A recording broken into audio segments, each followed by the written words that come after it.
আসসালামু আলাইকুম ওয়া রাহমাতুল্লাহি ওয়া বারাকাতুহু। ওয়ালাইকুম আসসালাম রহমতুল্লাহ বরকাত। জি, বলেন। সম্মানিত শায়েখ, আপনি কেমন আছেন? জি, আলহামদুলিল্লাহ। বলেন, আপনি কোথা থেকে বলছেন? মাসলা কি শায়েখ, বলেন। আমি মহারাষ্ট্রের মুম্বাই থেকে বলছি। শায়েখ, আমার প্রশ্ন হচ্ছে জুমার দিনের দ্বিতীয় আজান সম্পর্কে। জুমার দিনের দ্বিতীয় আজান অধিকাংশ আহলে হাদিস ওলামারা বলছে বেদাত। আর আমাদের হানাফি অথবা বেরলভী সমাজে যে পদ্ধতিতে জুমার দিনে আজান দেয়, একটা হুম, আজান মাইকে দেওয়া হয় এবং ইমাম খুতবা মানে বক্তব্য দেওয়ার পরে যেটা আরবি খুতবা দেয়, সেই খুতবার সময় ইমামের সামনাসামনি আস্তে আস্তে করে একটা আজান দেওয়া হয় ইকামতের মতো করে। জি, জি। তো এখন প্রশ্ন হচ্ছে, যেটা উসমান রাদিয়াল্লাহু আনহু যে আজান দিয়েছেন, যেটা সহিহ বুখারীতে আছে, তো ওই হুম, আজান আর আমাদের সমাজে যে আজান দেয়, এই আজান দিলে কি সুন্নত সম্মত হবে, নাকি ওই উসমান রাদিয়াল্লাহু আনহুর আজান কিভাবে আমরা দেবো, বা দ্বিতীয় আজানের আমলটা আমরা কিভাবে করব? দয়া করে শায়েখ উত্তরটি জানাবেন, কারণ আপনার কিছু লেকচারে শুনেছি আমি যে দ্বিতীয় আজান দেওয়া বেদাত নয়, আমাদের অধিকাংশ আলেম সালেম ওলামারা বলছে যে বেদাত। এবার এইটা নিয়ে আমাদের কিছু ভাইরা হুম, বিভ্রান্ততে আছে। আমরাও আলহামদুলিল্লাহ আপনার আলোচনাটা শুনে, আর এবং বুখারীতে যে হাদিসটা আছে ওইটা নিয়ে আলহামদুলিল্লাহ অনেকে বলছে দ্বিতীয় আজান দেওয়া জায়েজ, এবং এই যে বর্তমান সময়ে যে আজান দেওয়া হয় আপনি তো এটা যথেষ্ট সম্পর্কে যদি যথেষ্ট কিছু জি। বলতেন। আপনি তো বক্তব্য রেখে দিয়েছেন, তো কেমন করা হবে? হলো যথেষ্ট, প্রশ্ন বুঝে নিয়েছি। ঠিক আছে, প্রশ্ন সংক্ষেপ হইতে হবে। প্রশ্ন যদি উত্তরের চাইতে বড় হয়ে যায় তাহলে এটা অপছন্দনীয়। বুঝছেন না? জাযাকাল্লাহ খাইর। আহলে হাদিস বলতে যদি ভারত, বাংলাদেশ, পাকিস্তান বুঝেন, কারণ কূপের মানুষ, কূপের মাছ মনে করে যে এটাই সাগর। কথা বোঝা গেছে? আর সাগরের মাছ বা নদীর মাছ মনে করে না রে, নদীর মানে অনেক বড়। তো এইরকম বিষয়টা আছে। আহলে হাদিস শুধু ভারত, বাংলাদেশ, পাকিস্তানে আছে এমন কথা নয়, সারা বিশ্বে আছে। আরব দেশে আহলে হাদিস আছে, আসলে আহলে হাদিস আরব দেশে আছে। জি।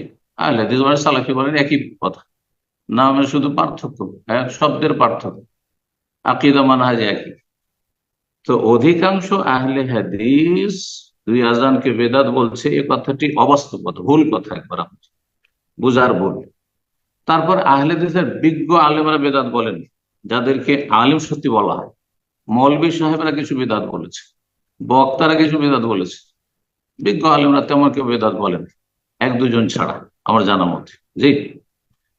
কিন্তু আমাদের দেশে তো আলেম পাস করলে আলেম, হ্যাঁ, আলিয়া মাদ্রাসা থেকে আলেম পাস করলেই আলেম হয়ে গেল, কিছুই জানা না ইসলামে, ফাজিল টাইটেল পাস করে কিছু তেমন কিছু জানা না। দাওরা পাস করলে আলেম হয়ে গেল, মসজিদে ইমাম হইলে আলেম হয়ে গেল। সমস্যাটা এখানে কিন্তু। হ্যাঁ, জি। দাওরা পাস করলে মনে করে যে আমি শাইখ ইবনে বাজ ইবনে উসাইমিন মুজতাহিদ হয়ে গেছি। এটা দেওবন্দি মাদ্রাসাতে পড়ে এসছে, আর দু চারটা ফতোয়া দিতে শুরু করেছে, মনে করছে আমি তো শাইখ ইবনে বাজ ইবনে উসাইমিন, আর আমি তো আলবানি হয়ে গেছি। আল্লাহ হেদায়েত দান করুন। জি। নিজেকে বুঝার তৌফিক দান করুন আল্লাহ রাব্বুল আলামিন। জি।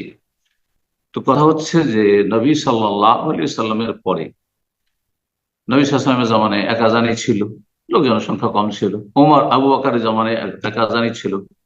ওমর রাদিয়াল্লাহু তাআলার জামানায় এক আযানই ছিল। কিন্তু ওসমান রাদিয়াল্লাহু তাআলা দেখলেন যে মদিনায় অনেক বড় হয়ে গেছে, আর মসজিদ হচ্ছে একটি মসজিদে সবাই সালাত আদায় করে।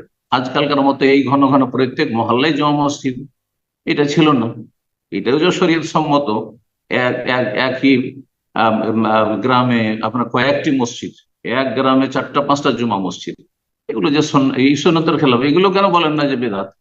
শুধু দুই আজান বেদাত, দুই আজান বেদাত বলছেন। আহলে হাদিস গ্রামে, একটা গ্রামে পাড়ায় পাড়ায় মসজিদ, মহল্লায় মহল্লায় মসজিদ, 5 মিনিট হাঁটতে 5 মিনিট পর পর একটা করে জুমা মসজিদ, কেন এগুলো বেদাত নয়?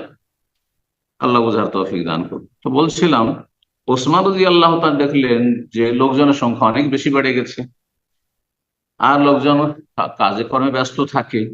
একটি আজান শুধু খুদবার সময়, সেটি আসল আজান, সেটা যদি দেওয়া হয়, আস্তে আস্তে মানুষের লেট হয়ে যায় পরিষ্কার পরিচ্ছন্ন হয়ে, গোসল করে প্রস্তুত হয়ে।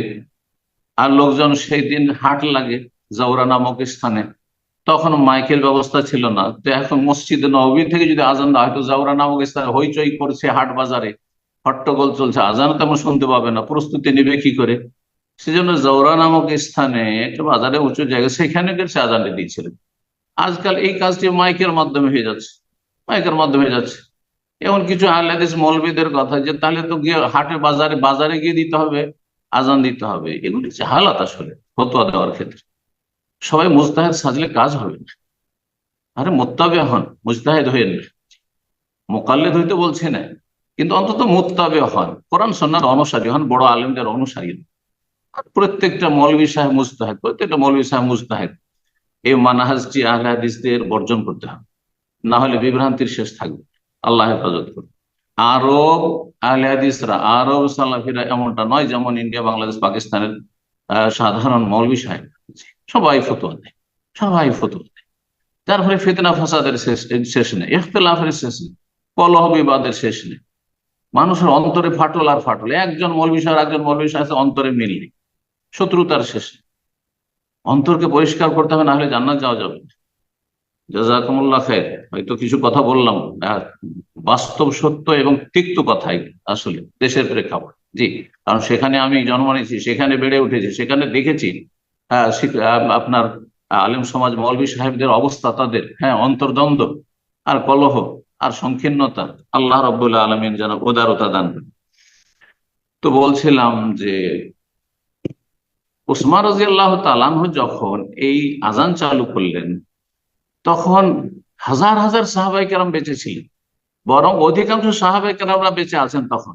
অল্প সাহাবায়ে কেরাম দুনিয়া থেকে বিদায় নিয়েছেন, কেউ তো বিরোধিতা করেননি, তেমন কেউ বিরোধিতা করেননি, উল্লেখযোগ্য কেউ বিরোধিতা করেন।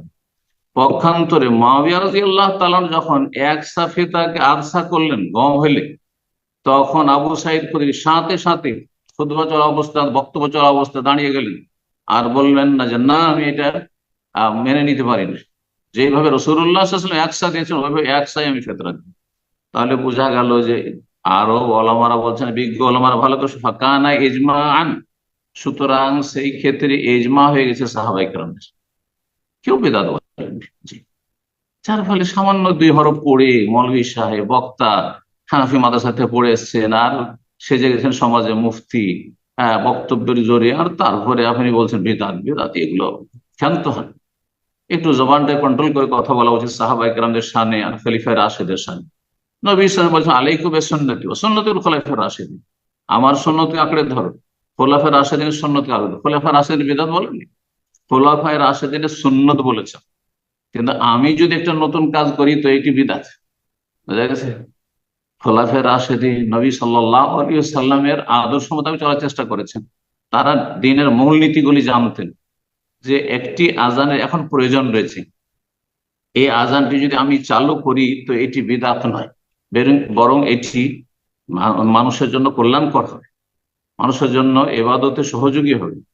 রব্বুল আলামিন বুঝার তৌফিক দান করুন এবং সাহাবায়ে কেরামদের শানে বেয়াদবি থেকে আল্লাহ রক্ষা করুন।